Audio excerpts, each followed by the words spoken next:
Hello hi అండి, welcome back to my channel and one more mini blog. So previous వీడియోలో నేను మా అమ్మ వాళ్ళ ఊరు వచ్చానని చెప్పాను కదా. సో తిరుపతి నుండి కదిరికి నేను ఎలా వచ్చాను, జర్నీ ఎలా చేసామన్నది అయితే ఈ వీడియోలో చూపిస్తాను. సో మేమైతే రెడీ అయిపోయేసి బ్యాగ్లన్నీ సర్దుకొని ఇంకా మా అక్క వాళ్ళ ఇంటి దగ్గర నుంచి అయితే బస్ స్టాండ్కి వెళ్తే బయలుదేరాలి. సో మా పిన్ని మా తమ్ముడు అయితే ఆల్రెడీ ఇంకా కింద మా కోసం వెయిట్ చేస్తున్నారు. సో ఆల్రెడీ మేము 6:30 ట్రైన్కి అయితే అనుకున్నాం అనమాట. అదే బట్ మిస్ అయిపోయింది, బ్యాడ్ లక్. సో ఇంకా చేసేదేం లేక ఇంటికి అయితే రిటర్న్ వచ్చేసాము. ఆఫ్టర్నూన్ 3 o'clock ట్రైన్కి వెళ్దాం అనుకున్నాం. ఆ ట్రైన్ కూడా మిస్ అయిపోవడంతో ఇంకేం చేయలేక మేము బస్ స్టాండ్కి అయితే వెళ్ళి ఇంకా బస్సు ఎక్కాలి అనుకున్నాము.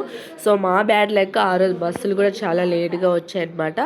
ఇంకా ఫైనల్గా అయితే మేము బస్ స్టాండ్కి రీచ్ అయిపోయి 3:30 or 4 మధ్యలో అయితే బస్ అయితే ఎక్కేసామన్నమాట. ఫైనల్గా ఆఫ్టర్ లాంగ్ టైం అండి బస్ జర్నీ చేయడం మాకైతే. సో ఫైనల్గా మేము బస్లో అయితే కూర్చొని ఇంకా ఇంటికి వచ్చేసరికి మాకు ఆ రోజు మేము పడిన తిప్పలు అంతా ఇంత కాదు. మేము ఎలా ఇబ్బంది పడినాం జర్నీస్తో అనేది నెక్స్ట్ వీడియోలో పోస్ట్ చేస్తాను. బాయ్.